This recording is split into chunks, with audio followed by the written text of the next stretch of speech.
Eu começo.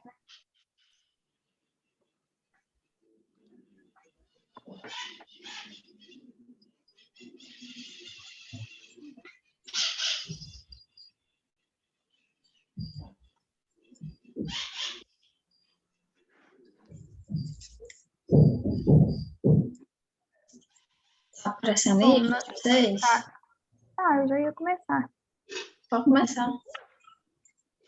Bom, nós somos alunas da UEG. Vamos apresentar sobre os antineoplásicos. O nosso grupo é composto pela Isadora, por mim, Larissa e pela Tauine. A disciplina é Farmacologia 2 e a professora é a doutora Patrícia. Introdução. O tumor é formado por células que se proliferam independente do projeto de construção do organismo. O tumor maligno existe quando o tecido tumoral invade de forma destrutiva o tecido saudável vizinho, ou quando as células tumorais se deslocam até os outros órgãos, podendo formar tumores secundários, no caso metástase. Além da cirurgia de radioterapia, fármacos também são utilizados no tratamento de doenças malignas. O termo quimioterapia é frequentemente empregado para referir-se a qualquer fármaco utilizado no tratamento de câncer.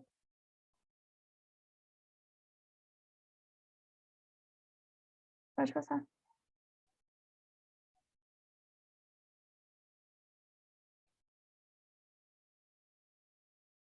Aqui a gente tem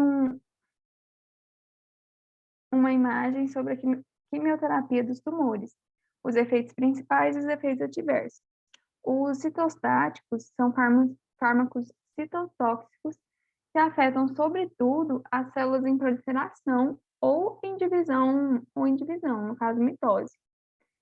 As células malignas em rápida divisão são preferencialmente lesadas. A lesão aos processos mitóticos não só retardam o crescimento do tumor, mas também pode iniciar a apoptose, que é a autodestruição das células afetadas. Os tecidos com índice baixo de mitose, como a maioria dos tecidos saudáveis, permanecem praticamente ilesos. Contudo, isso também se aplica a tumores malignos, constituídos de células diferenciadas de multiplicação lenta. Alguns tecidos saudáveis, fisiologicamente, têm taxas de mitose elevadas.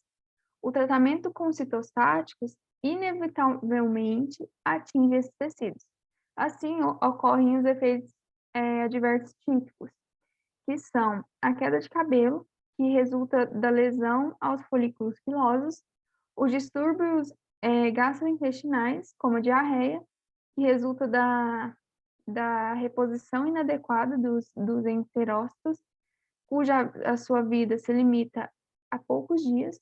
As náuseas e vômitos resultam da estimulação de quimiorreceptores na área postrema. Além disso, os citostáticos, eles causam depressão também na medula óssea. A reposição das hemácias depende da atividade mitotótica das células troncos e células filhas da medula óssea. Quando a proliferação mieloide é interrompida, os granulócitos de vida curta são os primeiros que são afetados. Depois as plaquetas e, por fim, as hemácias que têm vida mais longa. Pode ocorrer também a infertilidade, causada pela supressão de espermatogênese, ou a maturação folicular. A maioria dos citostáticos desorganizam o metabolismo do DNA, né? E isso acarreta o risco de alteração genômicas, potencialmente nas células saudáveis. Possivelmente, isso justifica a ocorrência de leucemia vários anos após o tratamento de citostáticos. Além disso, são esperadas malformações congênitas também, quando os citostáticos precisam ser utilizados durante a gestação. Pode passar. Tipo de crescimento celular do câncer. A proliferação celular pode ser controlada ou não controlada. No crescimento controlado, tem um aumento localizado e autolimitado do número de células dos tecidos normais que formam o organismo, causado por estímulos fisiológicos ou patológicos. Nele, as células são normais ou com pequenas alterações na sua forma e função, podendo ser iguais ou diferentes do tecido onde se instalam. O efeito é reversível após o término dos estímulos que provocaram, né? E a hiperplasia, a metaplasia e a displasia são desse tipo de crescimento celular. No crescimento não controlado, tem uma massa anormal de tecido, cujo crescimento é autônomo, persistindo dessa maneira excessiva após o término dos estímulos que o provocaram. A neoplasia, que no caso é o câncer in situ e o câncer invasivo, correspondem a essa forma não controlada de crescimento celular e, na prática, são denominados tumores.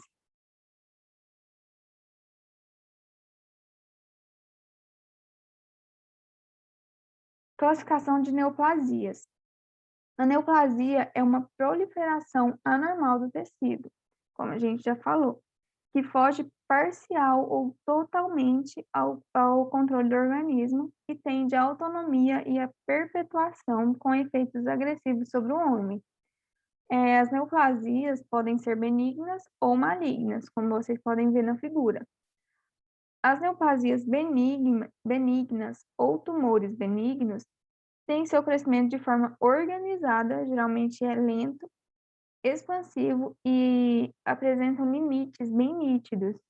Apesar de não invadirem os tecidos vizinhos, podem comprimir os órgãos e tecidos adjacentes.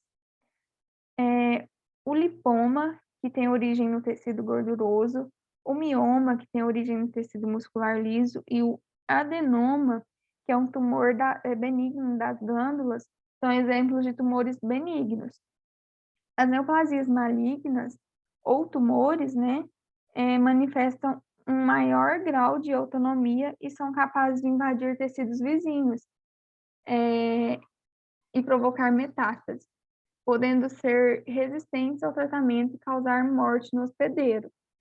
Então, as principais diferenças entre os tumores benignos e malignos. O tumor benigno é formado por células bem diferenciadas, né, semelhantes ao tecido normal, e tem a estrutura típica do tecido de origem. Já o tumor maligno é formado por anaplásicas, eu não vou conseguir falar o nome, anaplásicas, diferentes do tecido normal. Ele é atípico e falta diferenciação. O tumor benigno tem um crescimento progressivo, ele pode regredir e tem mitoses normais e raras. No maligno, ele tem um crescimento rápido, mitoses anormais e numerosas. No benigno, a massa é bem delimitada, expansiva e não invade nem infiltra tecidos adjacentes. No tumor maligno, a massa é pouco delimitada, localmente invasivo e infiltra em tecidos adjacentes. No benigno, não ocorre metástase e já no maligno, a metástase é frequentemente presente. Pode passar. O câncer in situ e o câncer invasivo. O câncer não invasivo, ou carcinoma in situ, é o primeiro estágio em que o câncer pode ser classificado. Essa classificação ela não se aplica aos cânceres do sistema sanguíneo. Nesse estágio, as células cancerosas estão somente na camada do tecido na qual se desenvolveram e ainda não se espalharam para outras camadas do órgão de origem. A maioria dos cânceres in situ é curável se for tratado antes de progredir para a fase do câncer invasivo. No câncer invasivo, as células cancerosas invadem outras camadas celulares do órgão e ganham a corrente sanguínea ou linfática e tem a capacidade de disseminar para outras partes do corpo. Essa capacidade de invasão e disseminação que os tumores malignos apresentam de produzir outros tumores em outras partes do corpo é a principal característica do câncer. Esses novos focos de doença são chamados de metástases. Pode passar. A formação do câncer, como que o corpo produz a célula do câncer. É uma célula normal que está ali no seu corpo, pode sofrer uma mutação genética, ou seja, ocorre alterações do DNA dos genes. A célula cujo material genético foi alterado passa a receber instruções erradas para suas atividades, como vocês podem ver na imagem. Independentemente da exposição a agentes cancerígenos, as células sofrem processos de mutação espontânea, que não alteram seu desenvolvimento normal. As alterações podem ocorrer em genes especiais, denominados pró-oncogenes, que a princípio são inativos em células normais. E quando são ativados, os proto-oncogenes transformam em oncogênese, responsável pela cancerização das células normais. Essas células diferentes são denominadas cancerosas.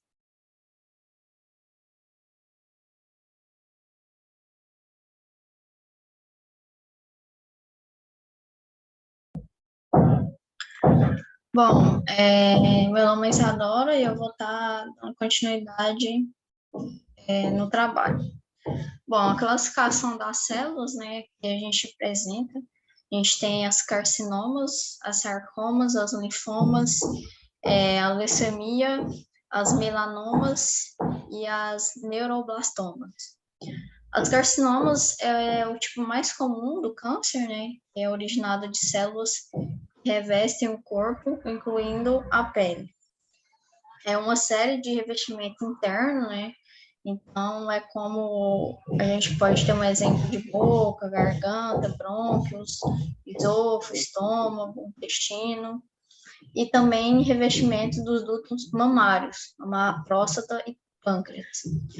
Os sarcomas, eles são originados em tecido de suporte, em vez de revestimento. A gente tem os ossos e os tecido gorduroso. Também pode ser encontrado na maior parte do corpo. Os linfomas, eles se originam de células conhecidas como linfócitos, que são encontrados em todo o organismo. Também pode ser encontrado em glândulas linfáticas e no sangue. Eles podem ser divididos em Hodgkin e não Hodgkin, que é a doença de Hodgkin, né, que é conhecido como câncer dos linfócitos. A leucemia é o tipo de câncer que vai se originar das células da medula óssea e elas se produzem as células sanguíneas brancas.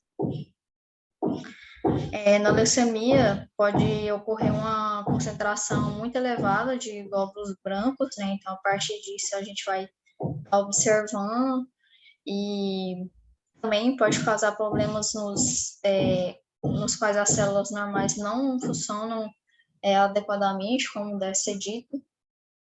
E também pode ocorrer um espaço aí da medula óssea para que novas células podem ser produzidas.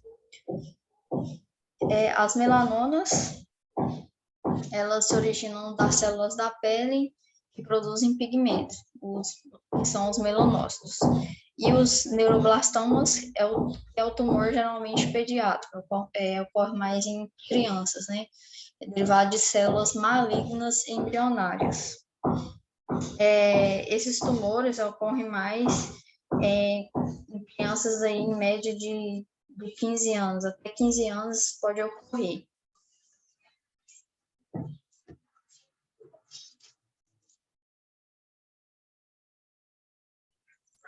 Bom, o ciclo celular, aqui a gente vê como ele funciona.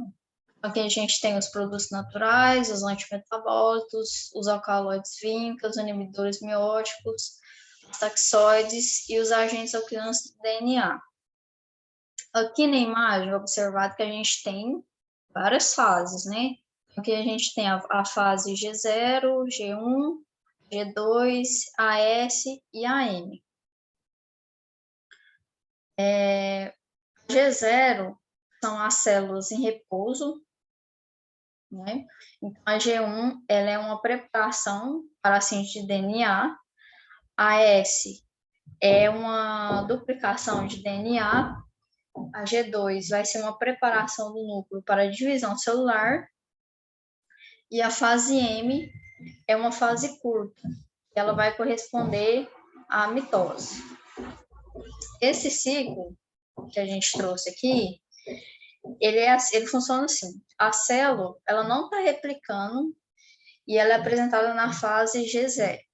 Então, nessa fase, o DNA vai apresentar um superenovelado com atividade nuclear baixa. O que a gente vai ter? O estágio ele pode ser modificado para a fase V1, que vai ter uma preparação da célula para a modificação e vai produzir, né, essas células que são essenciais para a nova célula que será gerada, além da preparação para a síntese de DNA, vai ocorrer na fase S, essa fase aqui. Na fase G1, voltando à fase G1 e S de novo, vai existir diversos mecanismos reguladores que vão intervir e afetar na multiplicação celular. Então, o que pode ocorrer? Vai ocorrer um fator de crescimento, como os produtores de oncogênicos, e vai ativar a multiplicação celular, enquanto os controles de retroalimentação vão ser inibidos da multiplicação celular. Esses controles, a gente tem um exemplo, né, que são os genes supressores tumorais, eles vão deter essa replicação celular quando há dano no DNA, para que ele seja reparado. Também vai entrar aí as interleucinas, que também vão afetar essa replicação celular. Entretanto, seus mecanismos são obscuros, então pode ocorrer, mas também pode, a gente pode não estar percebendo isso. Outro mecanismo também que a gente pode estar vendo é o regulador da apoptose, que vai provocar essa morte celular, com a possibilidade da célula se tornar alterada, podendo levar ao câncer. Já na fase G2, vai ocorrer uma síntese de componentes para a mitose, né? Então, vai ter uma produção do fuso miótico, que é feita na fase M. Depois dessa divisão do material nuclear, a citocinese é uma separação da célula-mãe, formando as células filhas, vai finalizar o ciclo de replicação celular. Finalizando o ciclo, ela vai retornar para a fase G0. Retornando para a fase G0, a célula tumoral ou transformada, ela não finaliza o ciclo de replicação celular. Então, ela não retorna à fase G0. Ela retorna e depois não retorna. É tipo, ela não vai e volta. E depois ela passa da fase M, que vai para a nova fase G1. A fase M, como ela é muito curta, ela vai fazer parte aqui, mas ela, tipo assim, a partir do momento que finaliza a fase G0, né, na fase G2, ela vai passar por ela, né, na fase GM, passando pela fase GM, ela vai gerar um G1 de novo. Gerando na fase G1 de novo, vai voltar ao mesmo ciclo novamente do ciclo celular. Então, a partir disso, ela vai, né, tá sendo feito de novo o ciclo. Bom, o mecanismo de ação, aqui a gente tem o mecanismo de ação dos agentes alquilantes. O que vai ocorrer? Eles vão formar essas ligações cruzadas com os filamentos de DNA. Com isso, eles vão impedir a sua replicação e destruir as células em repouso, ou também em processo de divisão ativa. Em consequências, vai ter a formação da citotoxicidade pela redução cruzada com outra fila de DNA. Em geral, o mecanismo de ação, ele vai estar sempre causando algo no DNA ou no RNA, no caso, como vai ser apresentado aí no decorrer do trabalho. Os antimetabólicos é o principal alvo dos análogos do ácido fólico, como o MTX e a enzima BHFR, vai atuar como cofator em reações de transferência do carbono. E o folato ele precisa ser reduzido pela BHFR e a FH4. Nisso, os inibidores, como o MTX, eles possuem uma alta afinidade pelo DHFR. Então, eles vão causar uma depressão parcial dos cofatores. E assim, vai ser necessário, né, para a síntese de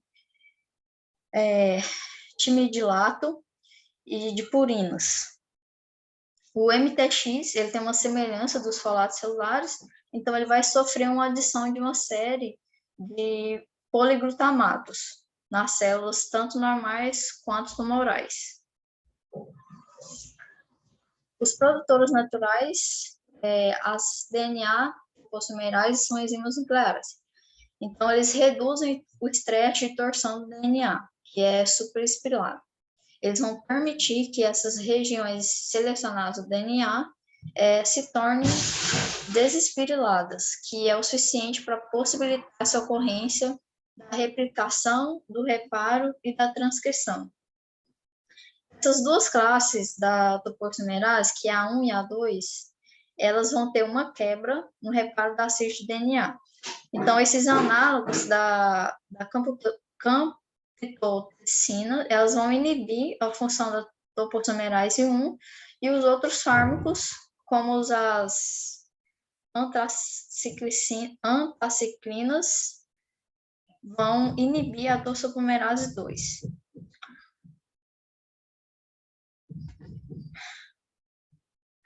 Aqui a gente tem os agentes antineoplásicos, né, que a gente vai estar apresentando para vocês. Aqui a gente tem essas três classes, né? Dentre essas três classes, a gente vai apresentando os fármacos. Aqui a gente tem os agentes alquilantes, os agentes antimetabólicos e os produtos naturais. Os agentes alquilantes, eles têm ações farmacológicas gerais, né, que são as citotóxicas, com a capacidade dos agentes alquilantes de interferir na integridade e na função do DNA, e também de induzir a morte celular nos tecidos de proliferação rápida, que vão fornecer essa base, né, para suas aplicações terapêuticas e propriedades tóxicas. Os efeitos, né, que podem ocorrer são os efeitos agudos, que eles vão se manifestar principalmente em tecidos de proliferação rápida. Eles também podem estar entre determinados agentes, né, que podem ter um efeito lesivo também sobre os tecidos, com um índice de mitótico normalmente baixo. Esses efeitos nos tecidos são geralmente tardios. Aqui a gente apresenta a classe dos alquilantes. Essa é a classe, né, que são as mostardas nitrogenadas, e ao seu redor são os fármacos dessa classe. Então, aqui a gente tem a micloretamina. A micloretamina é um cloridato, que faz parte da classe da mostarda nitrogenada. É um fármaco que vai ser usado topicamente, né, no tratamento do LCTC, que é numa forma de solução e uma forma rápida, quando é aplicada nas áreas afetadas. Aqui a gente tem a ciclofosfamida. Ela é bem absorvida por via oral e é ativada ao intermediário 4-hidroxi. Ela tem uma taxa de ativação metabólica do fármaco que exibam uma variabilidade significativa. Então, o paciente que vai fazendo o uso desse fármaco vai ter um aumento de dose, né? Então, as dosagens desse medicamento são altas e podem estar suscetíveis, né, à toxicidade que é muito observada nesses fármacos. A ciclofosfamida, ela é administrada por via oral ou intravenosas. As doses são altas, mas elas também podem variar. E elas podem estar sendo feitas em combinação de outros agentes quimioterapêuticos. A ifosfamida, ela é do análogo da ciclofosfamida, então elas fazem parte ali do mesmo fármaco, né? Elas podem estar sendo combinadas também. Ela possui uma toxicidade muito grande no trato urinário e no sistema nervoso central. Então, pode estar sendo observado, né, quando vai ser indicado esse fármaco para o paciente. Esse fármaco, ele é eliminado, né, depois de algumas horas, ser administrado, pode ser administrado em doses mais baixas. A melfalana, ela é utilizada principalmente no tratamento do MM, menos comumente. Então, é na quimioterapia em altas doses, com transplante de medula. Então, vai ser aí no tratamento de medula, como a gente viu lá, no caso de a leucemia, que causa mais nas medulas ósseas. Ela possui uma ação farmacológica e citotoxicidade gerais da melfalana, que vão se assemelhar a outros agentes alquilantes. Então, é um fármaco aí que não é versificante. A clorambucila, né, ela é um fármaco que tem um efeito tóxico, né, muito grande, e ele é usado sobre a medula óssea nos órgãos linfóides e nos tecidos epiteliais, que vão se assemelhar, né, com as mostardas nitrogenadas. É um agente administrado por via oral e é bem tolerado em pequenas doses diárias, então nessas doses diárias não vai ter tanto efeito. A bendamustina, ela é no tratamento da LLC e da LNH. Ela é administrada de forma de infusão intravenosa, mais ou menos em 30 minutos. E ela tem um ciclo, né, de 1 a 2 ciclos em 28 dias.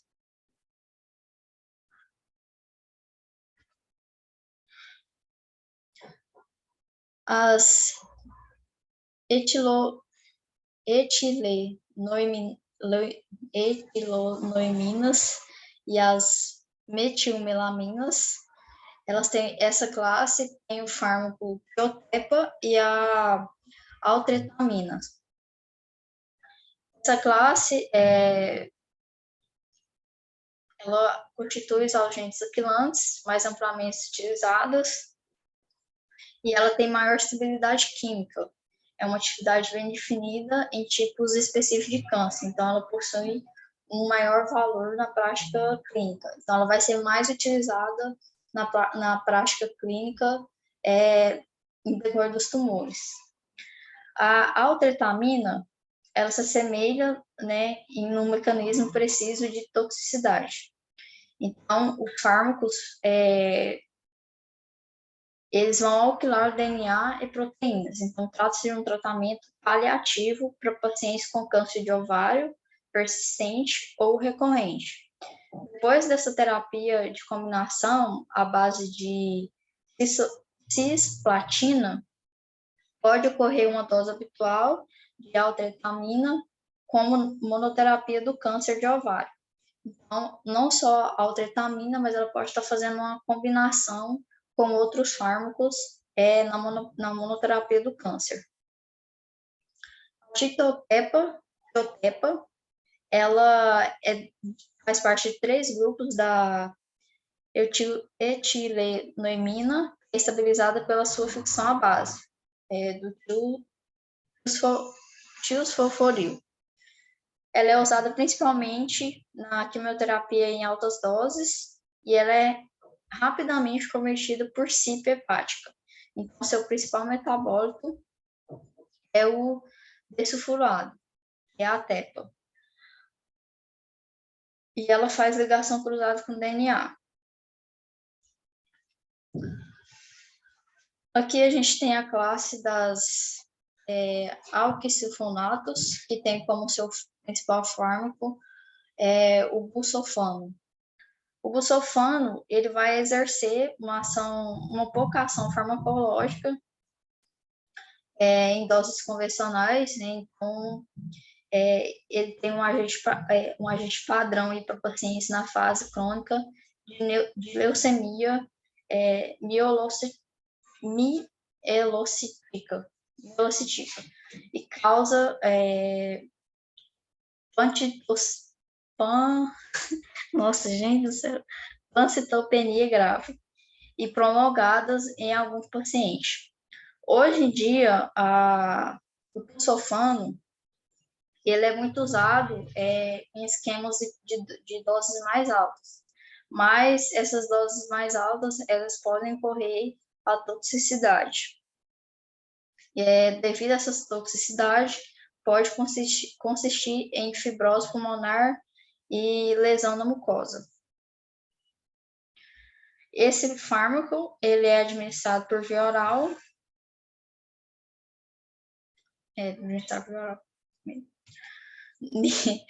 Nitrosureais, que tem como seus fármacos as streptossocina e as carmostinas. Essa classe, ela desempenha um papel importante, né, para o tratamento dos tumores cerebrais. Ela vai ser utilizada para esses tumores. Ela pode também ser utilizada no tratamento de linfomas em doses altas, e também na medula óssea. Ela funciona como os agentes ativantes, né, podem ser diferentes das mostardas hidrogenadas, como foi apresentado lá no início. As carmostinas é um fármaco que consiste na alquilação do DNA. Então, ele vai ter essa principal ação. Ele vai ocorrer numa posição da 0,6 guaninas, no cujo vai reparar o efetuado pela MGMT, a metilação do promotor, que vai inibir a expressão, né, de cerca de 30% dos gliomas primários, que vai estar associado a uma sensibilidade aos nitrosureais. Em algumas doses, pode estar sendo feita algumas doses de resgate na medula óssea. As streptossocina, ela apresenta um componente metilnutrosureia, fixado no carbono 2 da glicose. Vai apresentar uma alta afinidade pelas células das ilhotas de Langerhans e vai ter uma provocação de diabetes aí em animais de laboratório. Ela sofre uma rápida degradação após a sua administração. É uma administração intravenosa e a sua dose ela pode ser de 10 a 20% recuperada em uma forma intacta na urina. Bom, um fármaco que é utilizado no tratamento de carcinomas de células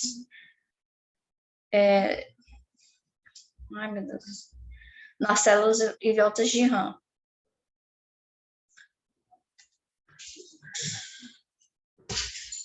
As triazenos têm os fármacos que é as dacarbazinas e as temozolomida.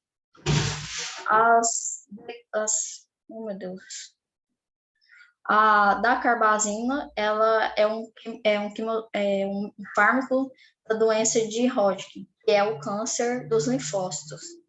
Ela pode ser usada em combinação de outros fármacos e pode ser combinada e ela vai ser utilizada em dias de 1 a 15 dias, né, mais ou menos em 4 semanas. Então, ela vai ter 6 ciclos que vão ser repetidos quando é usado esse fármaco para o tratamento.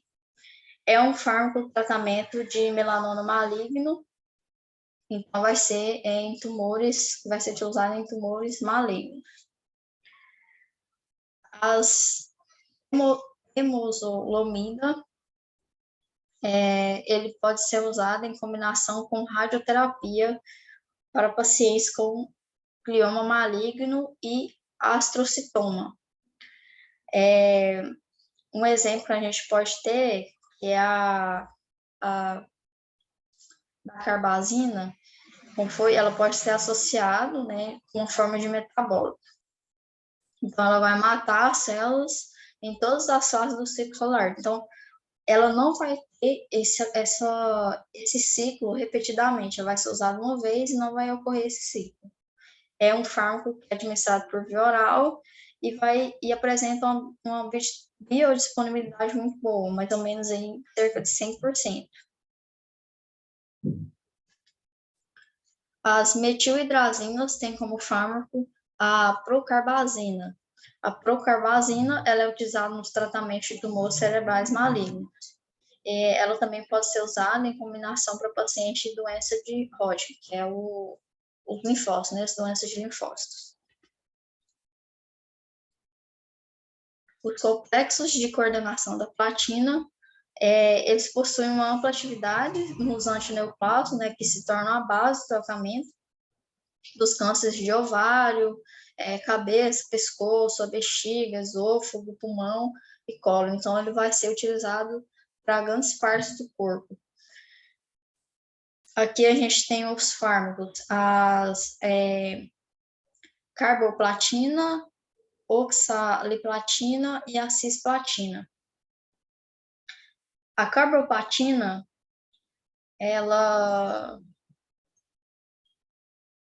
a carboplatina e a cisplatina, ela tem efeitos iguais.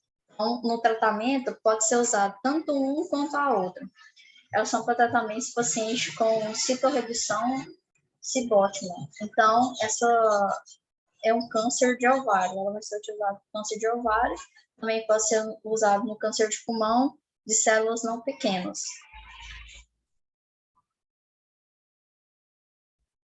As oxaliplatina, ela é usada numa faixa de atividade antitumoral.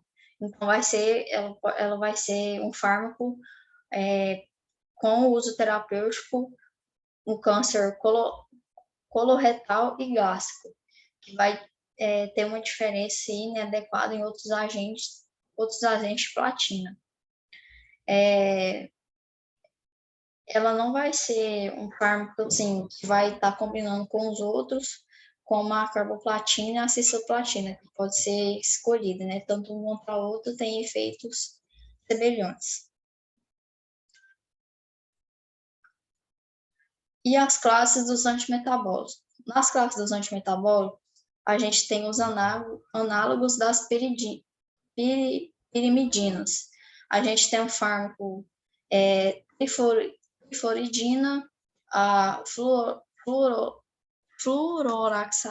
fluoroxacila, fluoxidina, meu Deus do céu, fluoxoridina, capecitabina, ai meu Deus, ações celulares, os antimetabólicos das primidinas. Os análogos das primidinas são antimetabólicos que abrangem um grupo diverso de fármacos. Esse grupo de fármacos, eles vão inibir a função do RNA e do DNA. Também pode ocorrer uma síntese de precursores essenciais do DNA. As ações as ações celulares dos antimetabólitos das primidinas onde o DNA é formado de 4 bases. Então, as duas peridinas e as duas purinas, né, que é a timina e as citosinas, e as guanina e adenina, o DNA vai diferir e vai ser apresentado no uracila no lugar da timina, como uma de 2 bases. Vai ter uma estratégia, então, para inibir essa síntese de DNA, que vão se basear na capacidade de criar análogos desses precursores. As fluoroxacila e a fluoroxidina e a capecitabina, elas estão disponíveis como 5-FU. Então, elas vão ser derivadas do FUDR. Ela não é um fármaco frequentemente utilizado, né, os terapêuticos não são fármacos muito utilizados, e elas também podem ser profármaco, como a capecitabina, que é de última análise, e ela também pode ser convertida em 5-FU. A flutoridina, né, ela é um fármaco que é administrado principalmente por infusão contínua na artéria hepática, no tratamento de pacientes com carcinoma metastático de colo, ou depois que é feita uma ressecção, né, dos tumores, pode ser utilizado em metástase hepática. A capecitabina, ela é um profármaco, então ela é administrada por via oral, né, em tratamento de câncer de mama metástico. Ela pode não ser correspondida, não pode responder a um esquema de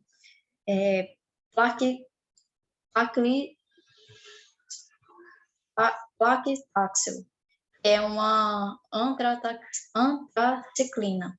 Ela também pode ser usada no câncer de mama metastático quando combinada. Ela pode ser combinada com o docetaxel em pacientes, né, que receberam um esquema com outros fármacos, ou pacientes que podem ter câncer coloretal metastático. Então, em geral, esse fármaco, ele é um fármaco que vai ser utilizado mais em câncer, né, em células metastáticas. A fluoxacila, ela é em pacientes com carcinomas metastáticos também, mas é em cânceres do colo e cânceres também no trato gastrointestinal superior. Também pode ser usado em carcinomas de mama. A trifluoridina, ela é um nucleosídeo da FUDR, ela vai ser usada em gotas oftálmicas. Então, ela vai ser no tratamento do HSV, que é uma combinação com piracila e um inibidor de timina, no tratamento de pacientes com câncer coloretal metastático. Também pode ser usado, né, em outros tratamentos de combinação, vai incluir outros fármacos.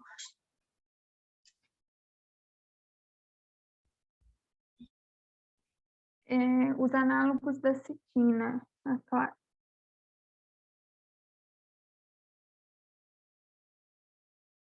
voltando, a classe dos análogos da citina.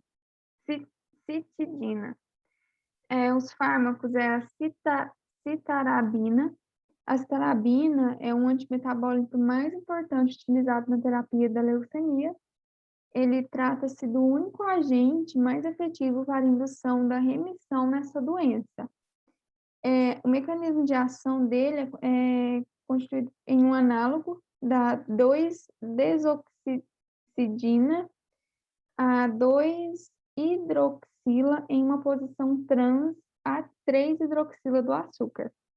Ele dificulta a rotação da base pirimidina em torno da ligação nucleosídica, interfere no pareamento das bases. Esse fármaco ele entra nas células por meio do ENT1 e, em seguida, a citarabina é convertida em sua forma ativa. É uma enzima que exibe expressão polimórfica entre pacientes. Tem a azacitidina, ela possui atividade antileucêmica e induzem o processo de diferenciação ao inibir a atividade da DNA citosina metiltransferase. Os fármacos foram aprovados para o tratamento de mielodisplasia, induzindo a normalização da medula óssea em 15 a 20% dos pacientes e reduzindo a necessidade de transfusão em 1/3 dos pacientes.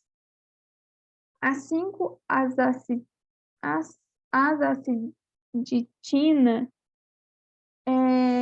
melhora a sobrevida.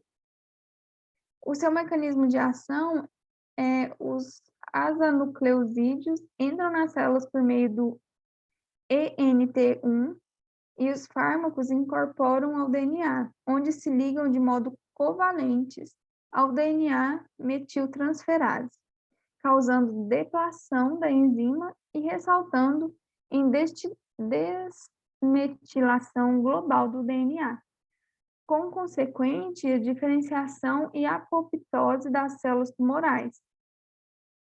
E tem a gemcitabina. A gemcitabina é um análogo difluoro da desoxicitidina. É utilizada em pacientes com câncer pancreático, metastático, câncer de pulmão não escamoso de células não pequenas, o câncer de ovário e o câncer vesical. A gemcitabina entra nas células por meio de três transportadores de nucleosídeos distintos, que é o ENT1, que é a principal via, CNT1 e um transportador de núcleo base encontrado em células do mesotelioma maligno. No interior do transportador de núcleo base encontrado em células no interior do transportador, no interior da célula, esse fármaco produz o monofosfato, que é da célula.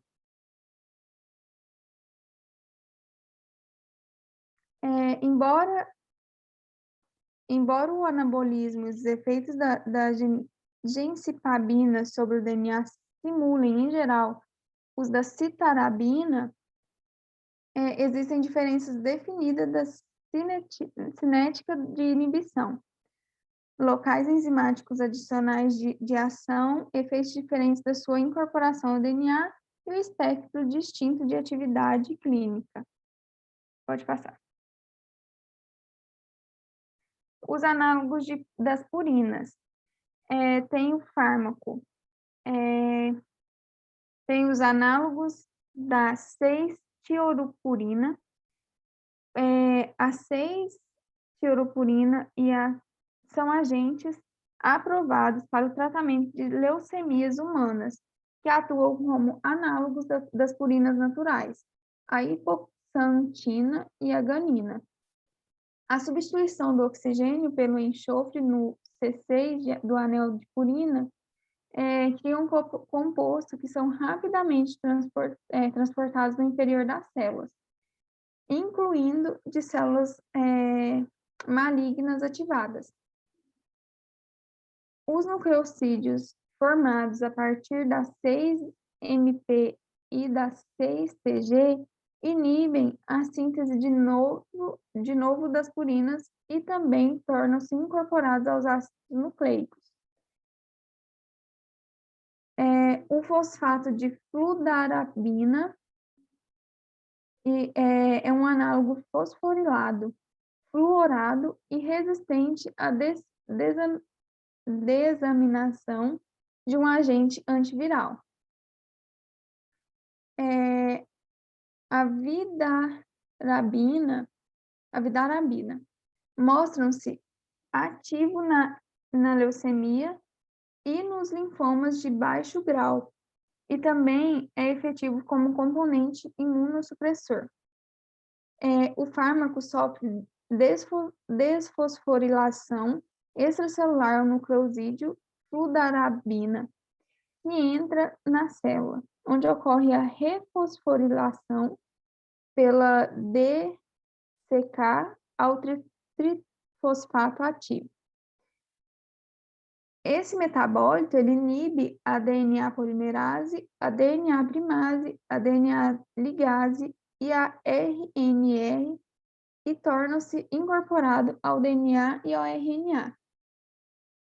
O nucleotídeo é efetivo para a interrupção da cadeia quando é incorporado ao DNA. A incorporação da fludarabina ao RNA inibe a função e o processamento do RNA e a tradução do RNA mensageiro. A gente tem também a cladribina. A cladribina é um análogo de purina resistente à ADA, que possui atividade potente e curativa da leucemia de células pilosas. Na leucemia e nos linfomas de baixo grau. Seu mecanismo de ação, ela entra nas células por meio de transporte de nucleosídeo ativo após a fosforilação de DCK e conversão entre trifosfato de cladribina. É incorporada ao DNA. Produz quebras das fitas do DNA e depleção do NAD e ATP, levando à apoptose. Trata-se de um potente inibidor do RNR e o fármaco não existe ocorrência de divisão celular para o citotóxico. Outro fármaco é a clofarabina. O análogo de clofarabina incorpora o subsequente 2-cloro, resistente à cladribina glicolilase, e é uma substituição do 2-fluoroaribinosil, que proporciona maior estabilidade e aumenta a capacitação e fosforilação. O composto resultante foi aprovado para o tratamento da leucemia infantil após o fracasso de 2 terapias anteriores. A clofarabina produz remissões completas em 20 a 30% desses pacientes. Possui atividade na leucemia tanto infantil quanto do adulto e na mielodisplasia.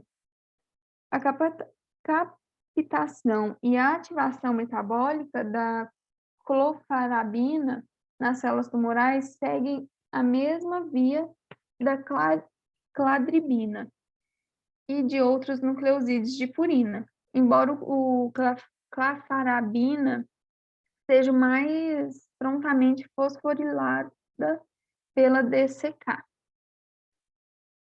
Tem também o fármaco nelarabina, que é o único nucleosídeo de guanina de uso clínico. Ele possui atividade seletiva contra a leucemia de células T aguda e o linfoma linfoplástico de célula T, estreitamente relacionado. Seu uso está aprovado para pacientes com recidiva, que é doença refratária, E seu mecanismo de ação básico assemelha-se estreitamente àquele dos nucleosídeos de purina, visto que se incorpora ao DNA e interrompe sua síntese. Tem também o fármaco pentostatina, que é um análogo em estado de transição do intermediário na reação da ADA. Ele inibe poderosamente essa enzima. A pentostatina é efetiva na produção de remissões completas e respostas parciais em pacientes com leucemias de células pilosas. Então, o mecanismo de ação consiste na inibição da ADA pela pentostatina, que leva ao cúmulo intracelular de nucleosídeos de adenosina e desoxiadenosina, que podem bloquear a síntese de DNA ao inibir a RNR. Pode passar. Agora a gente vai para a classe dos produtos naturais, que tem os alcaloides da vinca. Os alcaloides os alcaloides purificados da planta pervinca, incluindo vinplastina e a vincristina, foram os primeiros entre os agentes clínicos usados em tratamentos com leucemias, linfomas e câncer de testículos. Já o fármaco vinorebina é um derivado estreitamente relacionado que possui atividade contra o câncer de pulmão e o câncer de mama. O mecanismo de ação dos três são iguais. Os alcaloides da vinca são agentes específicos do ciclo celular que, em comum com os outros fármacos, como o colchicina, a podofilotoxina, os taxanos e as epotilonas, bloqueiam as células em mitose. As atividades biológicas dos alcaloides da vinca podem ser explicadas pela sua capacidade de ligar especificamente a beta-tubulina e bloquear a sua proliferação à alfa-tubulina em microtúbulos. É o fármaco vinplastina. É um sulfato de vinplastina, é administrado por via intravenosa e ele é preciso ter precauções especiais para evitar o extravasamento subcutâneo, que pode causar irritação dolorosa e ulceração.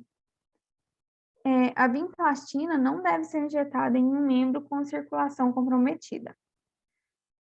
Temos também a vincristina, que tem o seu uso terapêutico, é um componente padrão de esquema para o tratamento de pacientes com leucemias, linfomas e tumores sólidos, como o tumor de Wilms, neuroblastoma e rabdomyosarcoma.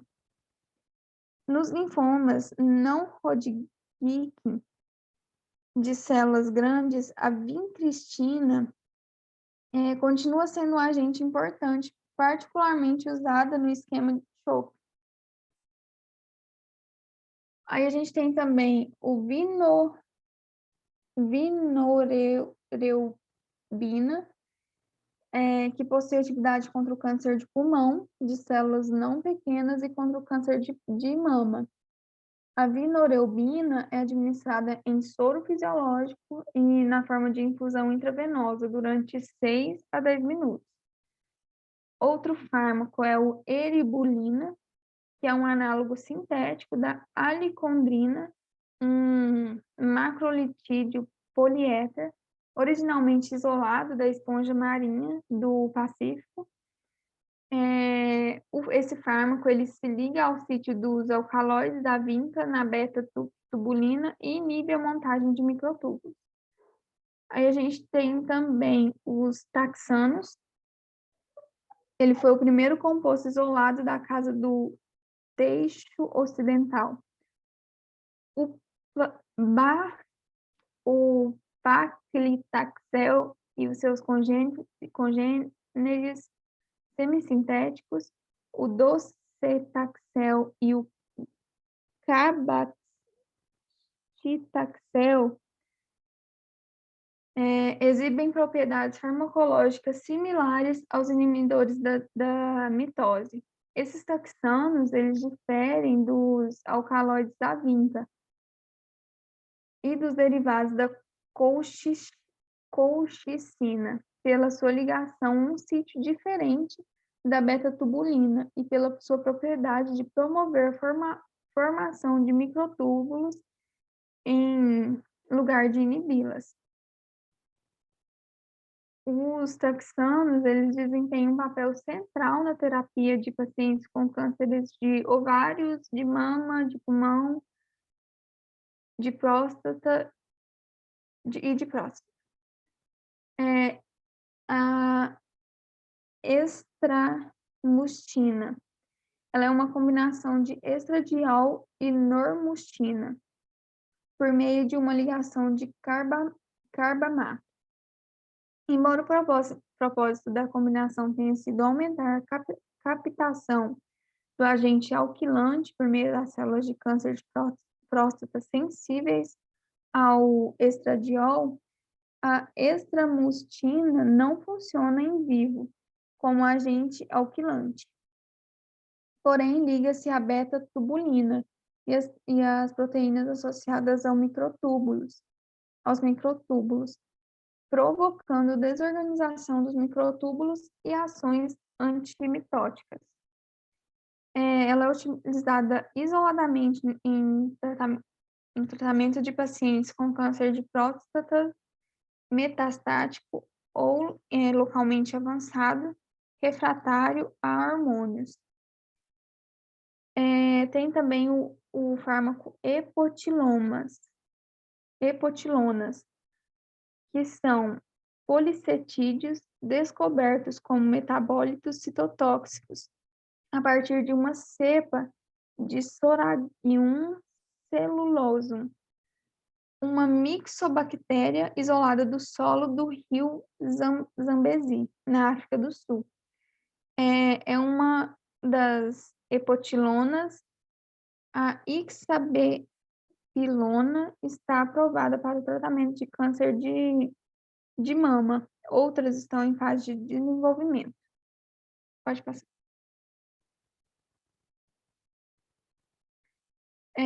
Aqui a gente tem os camptotecinas, que são agentes antineoplásicos citotóxicos potentes, cujo alvo é a enzima nuclear, a topoisomerase 1. O principal composto dessa classe, a camptotecina, foi isolado da árvore Camptotheca acuminata. E aí a gente tem dois fármacos, que é o topotecana, que está indicado para pacientes com câncer de ovário, previamente tratados em pacientes com câncer de pulmão de células pequenas. E o irinotecano, que é utilizado na terapia de primeira escolha em associação com fluoropirimidinas ou como monoterapia. Possui também atividade no câncer de pulmão de células pequenas. Pode passar. E a gente tem a classe dos antibióticos. Temos o dactinomicina, as actinomicinas, que são cromopeptídeos isolados de bactérias do solo do gênero Streptomyces. A maioria contém os mesmos cromoforos. A fenoxazona planar actinosina, que é responsável pela cor amarela avermelhada.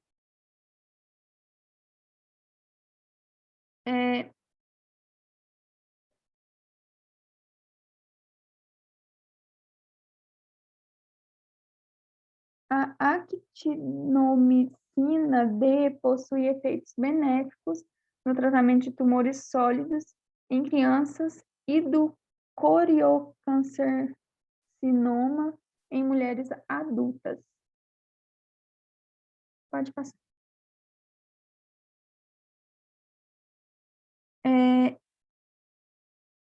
Epipodolofilotoxinas.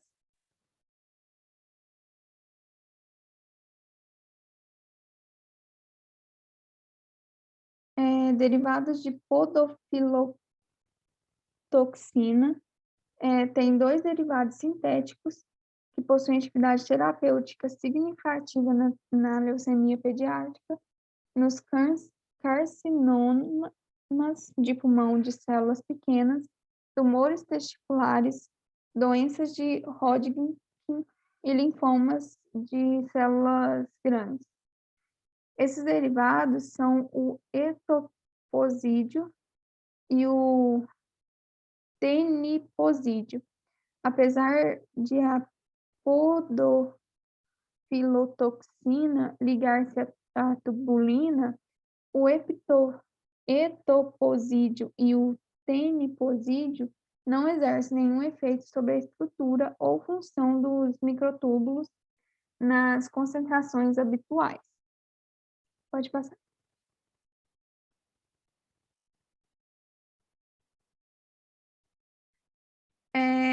Reações adversas dos agentes alquilantes. As mostardas nitrogenadas. Aqui a gente tem a reação adversa da mecloretamina e ciclofosfamida, que ocorre a cistite, e quando ocorre hematúria em paciente submetido à terapia oral diária, deve interromper o uso do fármaco, imediatamente esse uso do fármaco. Pode também ocorrer a hemorragia vesical refratária e pode comportar risco de vida, e também pode exigir cistectomia para a checagem do sangramento e a secreção inapropriada de hormônio. Na ifosfamida, nos esquemas de altas doses, ele pode causar toxicidade neurológica grave, incluindo alucinações, coma e morte, com aparecimento dos sintomas dentro de 12 horas a 7 dias após o início da infusão de ifosfamida. A ifosfamida também provoca náuseas, vômitos, anorexia, leucopenia, nefrotoxicidade e DVO hepática.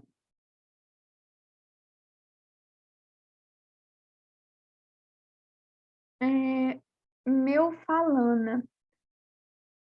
A toxicidade clínica da melfalana é, em grande parte, hematológica e assemelha-se àquela de outros agentes alquilantes. As náuseas e vômitos são menos frequentes e o fármaco provoca menos, mesmo assim, ainda tendo, ele provoca menos alopecia e raramente provoca disfunção renal ou hepática. O clorambucila, ele tem efeito mielossupressores, mas são moderados, graduais e rapidamente são reversíveis. Raramente ocorrem desconfortos do GI, azospermia, amenorreia, fibrose pulmonar, convulsões, dermatite e hematotoxicidade. E a bendamustina, que o padrão da toxicidade clínica desse fármaco é típico dos agentes alquilantes, com mielossupressão e mucosite rapidamente reversíveis e, em geral, são toleráveis.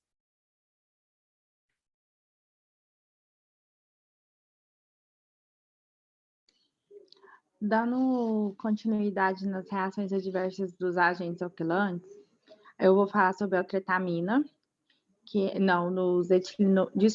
no etilinominas e metilmelaminas. E nela tem a tretamina, que as suas reações adversas é mielossupressão, a sua neurotoxicidade, náuseas, vômitos, disfunções renal, alopecia e hepatotoxicidade.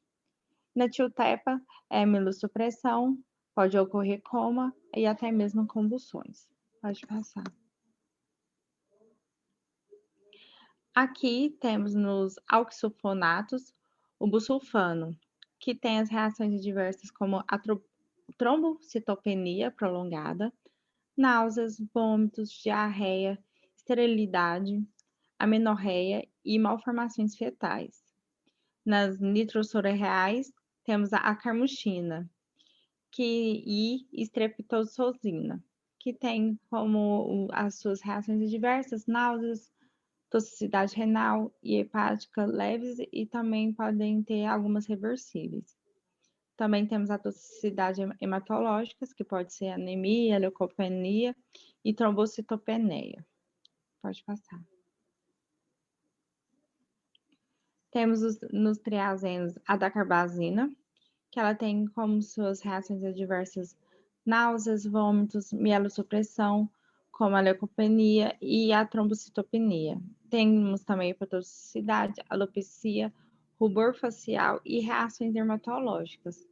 Na temozolomida, temos algumas toxicidades da temozolomida, que vai semelhar aquelas da DTIC.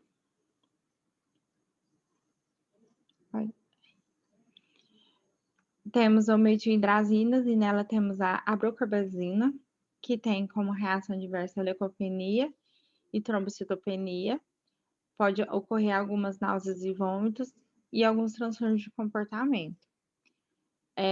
Complexo de coordenação da platina, temos a cisplatina, que ela vai reduzir a toxicidade renal, vai ocorrer náuseas e vômitos, uma mielossupressão leve ou moderada, anemia, distúrbios eletrolíticos, incluindo a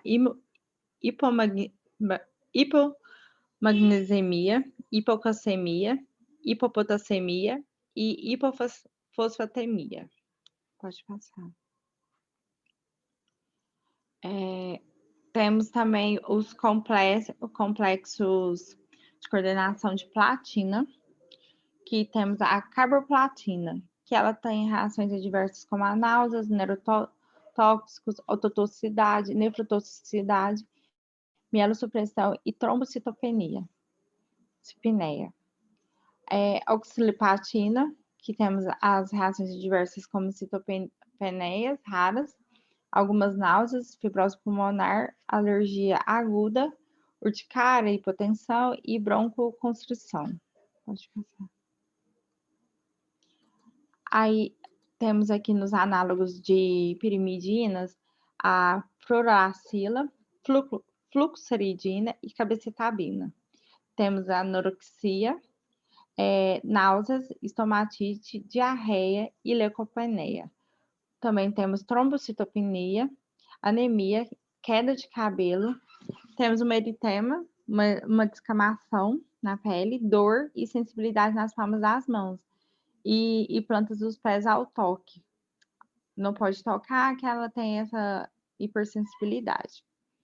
Continuando as análises da citidina, temos a citarabina, que tem como reação adversa dos antimetabólicos leucopenia, trombocitopenia, anemias graves agudas, estomatite, conjuntivite.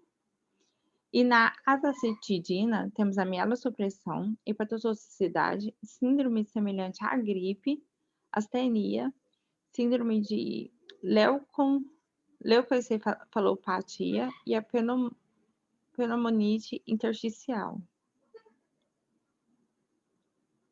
Reações adversas dos agentes produtos naturais. Temos aqui a neurotoxicidade da mielossupressão discreta. Temos os alcaloides da vinca, que em sua virtude da sua ação mielossupressora muito limitada, a vincristina ela é um valioso componente de vários esquemas de terapia, tendo combinação para a leucemia e o linfoma, enquanto a ausência de neurotoxicidade grave da vinblastina constitui em uma vantagem definida no tratamento de linfomas. Com isso, ela tem uma combinação com a cisplatina contra o câncer testicular. E as suas reações adversas são a neurotoxicidade e a mielossupressão discretas. Já a vinblastina, ela ocorre leucopenia de grau máximo dentro de 7 a 10 dias, seguido de recuperação em 7 dias. Outros efeitos tóxicos da vinblastina incluem manifestações neurológicas discretas.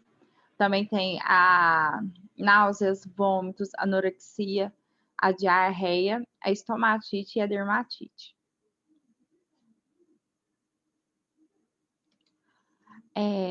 A vincristina, em sua maior parte, ela tem problemas neurológicos graves, mas podem ser revertidos por uma suspensão da terapia ou até mesmo a redução da dose, os primeiros sinais da disfunção motora. Também tem constipação intestinal grave, uma leucopenia modesta, uma trombocitopenia, anemia e a síndrome de secreção inapropriada. A vinorelbina, eribulina e taxanos, o paclitaxel, ele vai exercer os seus efeitos tóxicos primários sobre a medula óssea. Em geral, ele vai ocorrer uma neutropenia em 8 a 11 dias após a administração de uma dose, com regressão rápida nos dias 15 a 21.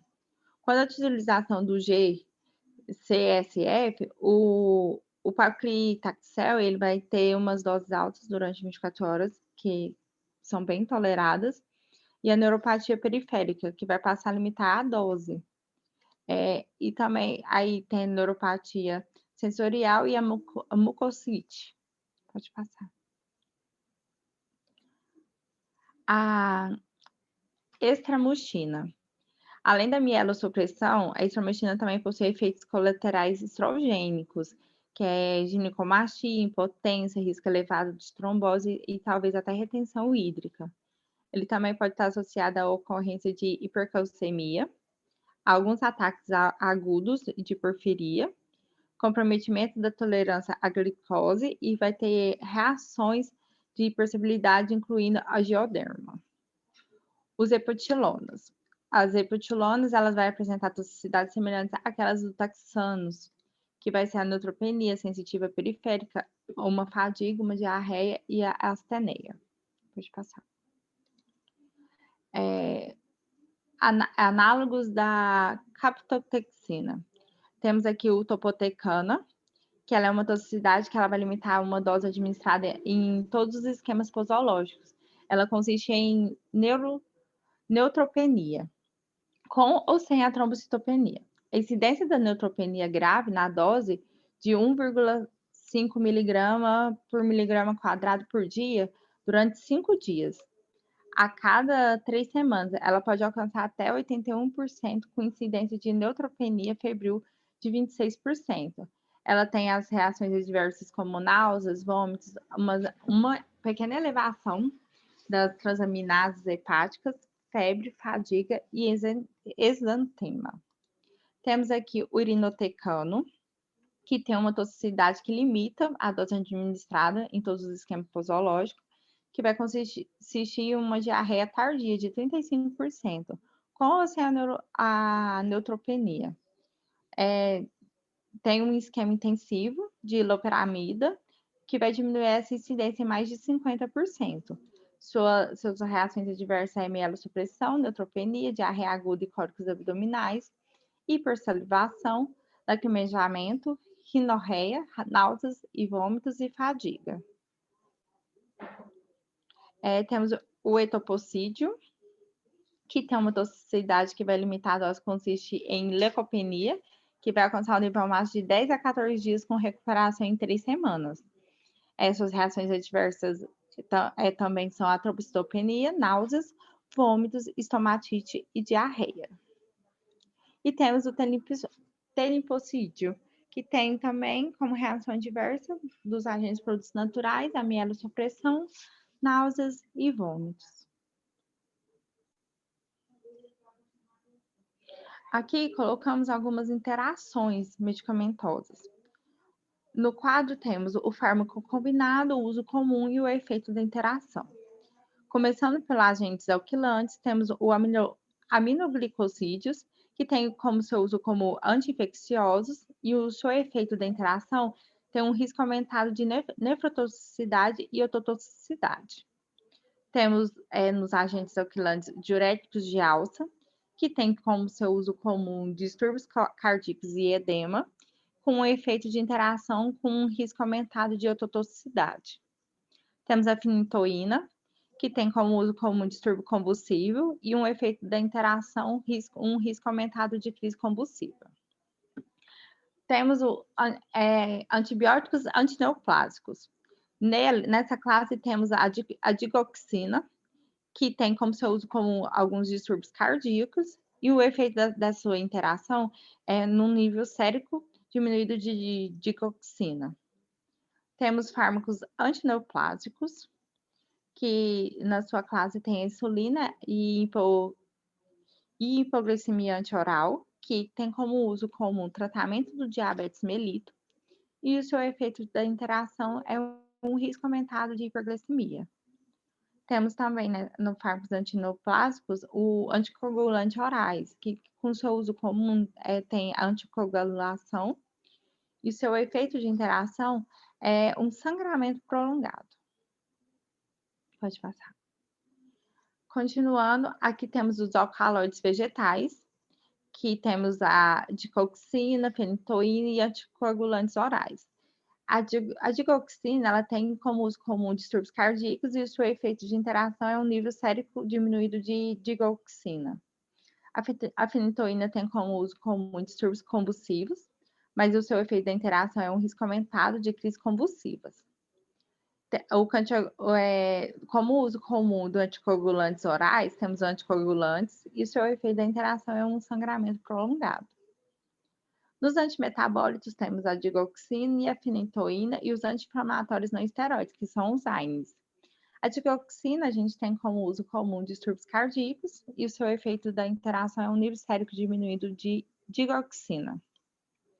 A fenitoína tem como uso comum distúrbios convulsivos e o efeito da sua interação é uma necessidade reduzida de uma medicação anticonvulsivante.